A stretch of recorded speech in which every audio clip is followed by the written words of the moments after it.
Hey guys, welcome back to my channel. तो आज के इस वीडियो में मैं आपको एक्सप्लेन करने वाली हूँ 2025 में एक तमिल मूवी थलाइवम थलाइवी। तो चलिए विदाउट वेस्टिंग टाइम मूवी का एक्सप्लेनेशन स्टार्ट करते हैं। मूवी स्टार्ट होती है कुमार नाम के एक चोर से जो भगवान के मंदिर जाता है। एक्चुअली कुमार एक चोर है और पिछली बार जब वो चोरी कर रहा था तो गांव वालों ने उसे बहुत ज्यादा पीटा था और इसी वजह से कुमार आज मंदिर में आया था ताकि वो भगवान से चोरी की परमिशन ले सके। वो कहता है कि सामने के पेड़ पर जो छिपकली है, अगर उसने अपना मुंह खोला तो इसका मतलब भगवान ने परमिशन दे दी।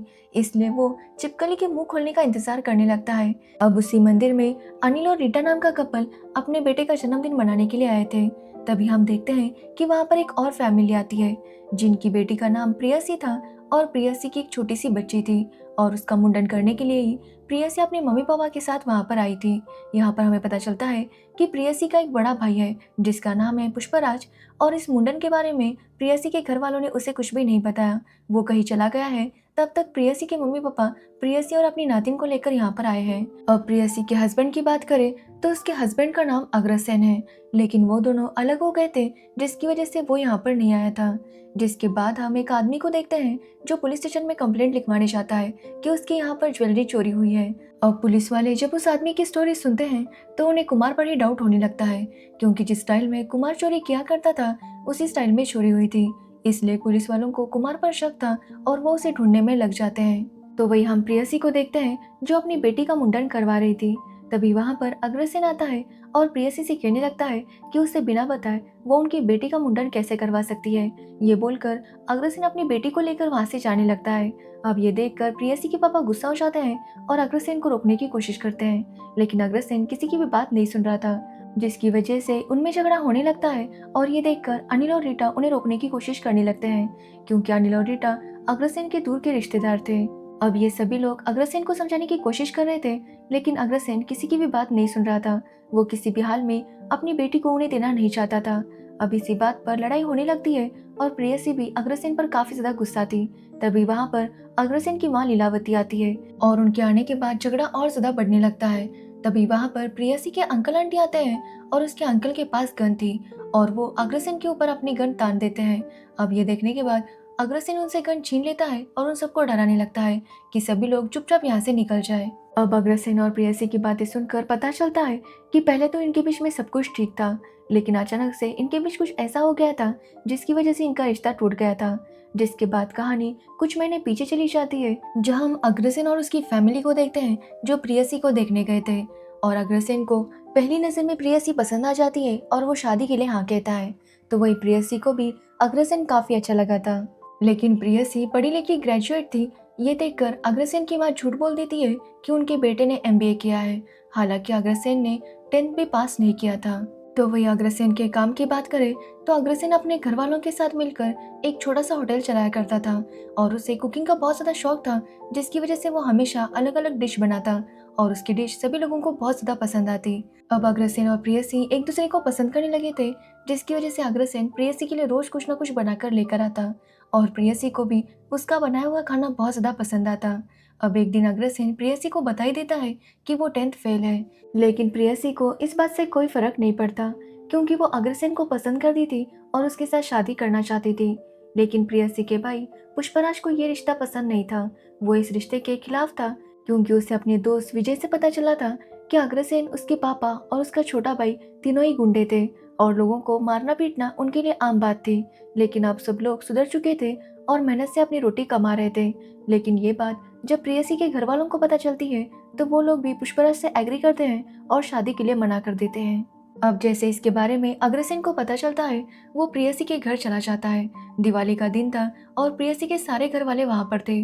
वो सभी लोग अग्रसेन को रोकने की कोशिश करते हैं, लेकिन अग्रसेन रुकता नहीं। तो वही प्रेयसी भी अग्रसेन के साथ जाने के लिए तैयार थी। जिसके बाद अग्रसेन प्रेयसी को लेकर आने लगता है, पर पुष्पराज और उसके लोग अग्रसेन को रोकने की कोशिश करते हैं, जिसकी वजह से उनमें लड़ाई होती है। लेकिन आखिरकार अग्रसेन प्रेयसी को भगाकर लेकर आता है, जिसके बाद उसी रात को वो दोनों शादी करते हैं, जहाँ पर अग्रसेन की फैमिली भी अग्रसेन का साथ देती है और अग्रसेन और प्रेयसी की शादी हो जाती है। शादी के बाद वो दोनों बहुत ज्यादा खुश थे। प्रेयसी भी उस घर में काफी अच्छे से एडजस्ट हो गई थी और वो अग्रसेन के साथ काफी ज्यादा खुश थी। कुछ दिन बीत जाते हैं और एक दिन प्रेयसी के पापा प्रेयसी से मिलने आते हैं। उन्होंने प्रेयसी को माफ कर दिया था और प्रेयसी और अग्रसेन को एक्सेप्ट कर लिया था, लेकिन प्रेयसी के भाई ने अब तक उन दोनों को माफ नहीं किया था। साथ ही वो अग्रसेन से नफरत करता था। तो वही प्रेयसी के पापा को पता चलता है कि प्रेयसी प्रेग्नेंट है और ये सुनने के बाद वो भी काफी खुश थे। तो वही अग्रसेन भी इस बात से बहुत ज्यादा खुश था।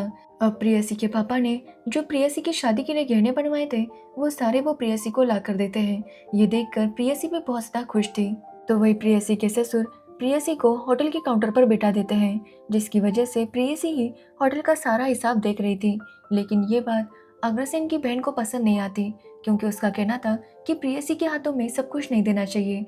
और इसी वजह से वो खुद काउंटर पर बैठ जाती है और प्रेयसी से कहती है कि वो होटल में टेबल पर जाकर ऑर्डर ले, जिसके बाद प्रेयसी उनकी बात मानकर ऐसा ही करने लगती है। अब ये बात जब अग्रसेन की माँ देखती है तो वो भी अपनी बेटी का साथ देने लगती है, क्योंकि वो भी नहीं चाहती थी कि प्रेयसी के हाथ में सारे पैसे जाएं, और इसी वजह से वो अपनी बेटी का साथ देती है।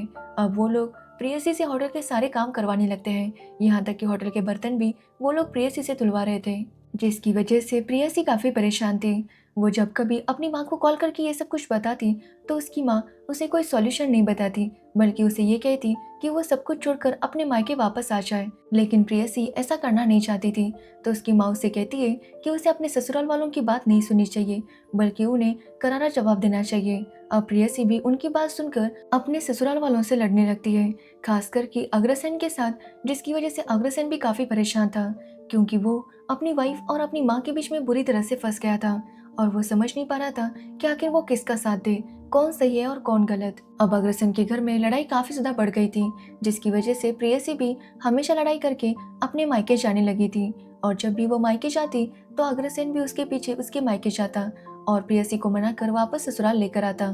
लेकिन इस बार प्रेयसी जब मायके जाती है तो अग्रसेन भी उसके साथ वहां पर चला जाता है और कुछ दिनों के लिए वो दोनों वहीं पर रहते हैं, जिसके बाद आखिरकार अग्रसेन प्रेयसी को मना ही लेता है और उसे लेकर वापस ससुराल आ जाता है।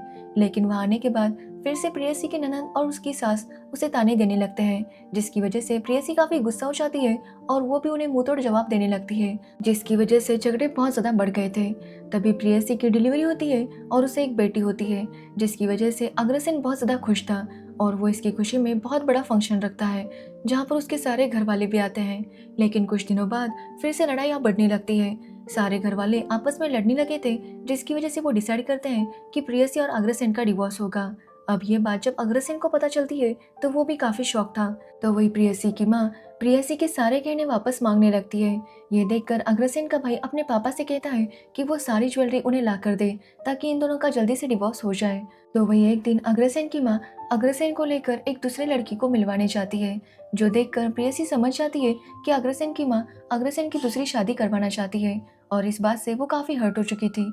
वो तुरंत अपने भाई को कॉल करती है और जैसे ही पुष्पराज को इसके बारे में पता चलता है वो वहां पर लड़ने के लिए आ जाता है।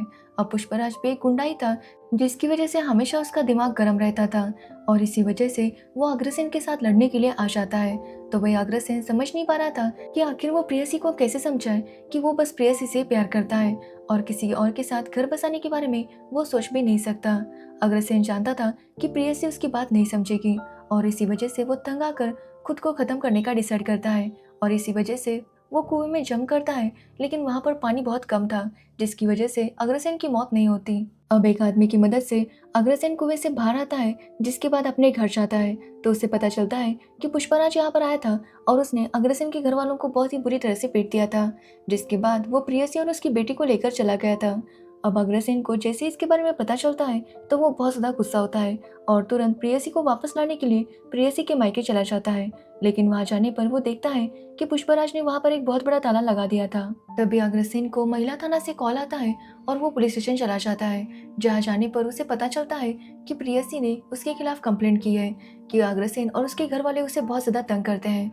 और ये बात सुनकर पुलिस वाले अग्रसेन और उसकी फैमिली को बहुत ज्यादा सुनाते हैं।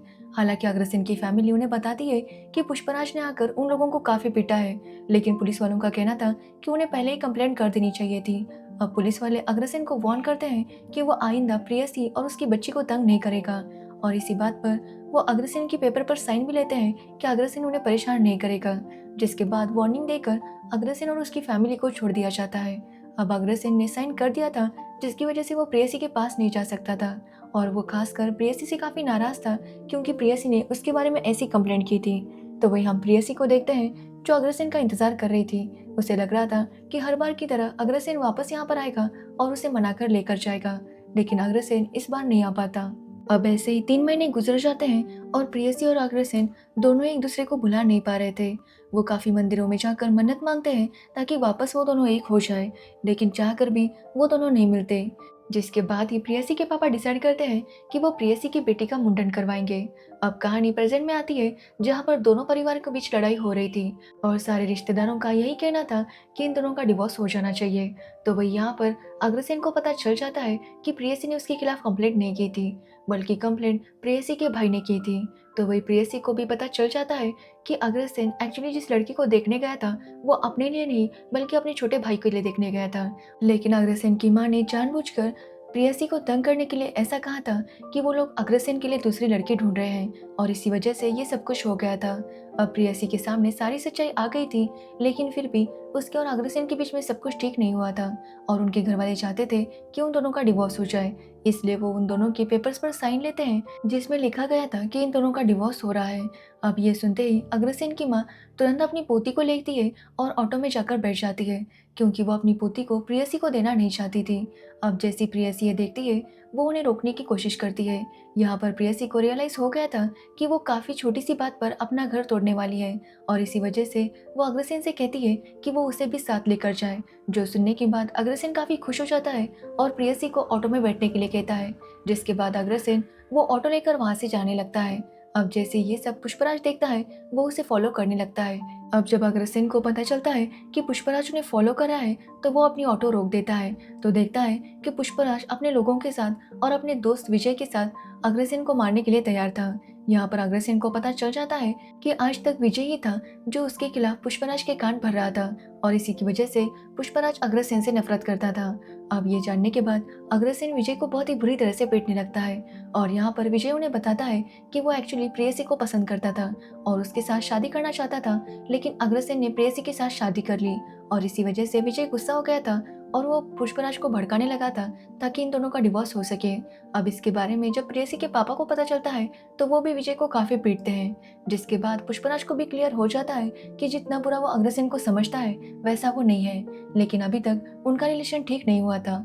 तो वही प्रेयसी डिसाइड कर चुकी थी कि वो अग्रसेन के साथ ही रहना चाहती है, इसलिए वो अग्रसेन के साथ उसके घर चली जाती है और सभी लोगों को लगता है कि अब सब कुछ ठीक हो जाएगा, जिसकी वजह से दोनों ही फैमिलीज बहुत ज़्यादा खुश थी।